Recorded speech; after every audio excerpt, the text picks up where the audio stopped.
রান্না করতে একদম ভালো লাগছে না, আবার মনটা ভালো কিছুও খেতে চাইছে।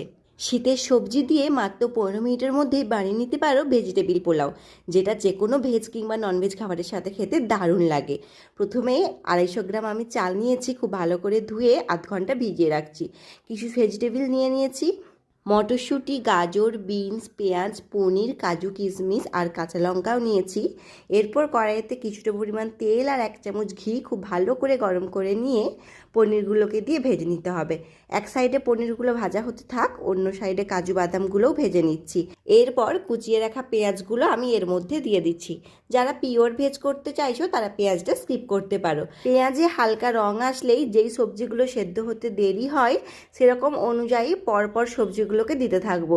প্রথমেই দেব গাজর, এরপরেই দিচ্ছি বিনসগুলোকেও দিয়ে হালকা একটু নেড়ে চেড়ে নিলাম। তারপর এর মধ্যে দেব মটরশুঁটি, আর তোমরা এখানে চাইলে না অল্প একটু ফুলকপিও দিতে পারো।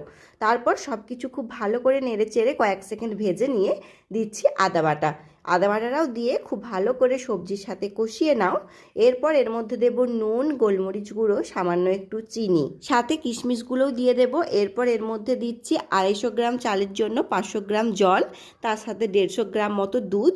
জল ফুটে গেলে চালগুলোকে দিয়ে দাও। এরপর খুব ভালো করে মিশিয়ে ঢাকা দিয়ে 20 মিনিট মতো হতে দাও, তাহলেই খুব সুন্দর করে চালটা সেদ্ধ হয়ে যাবে।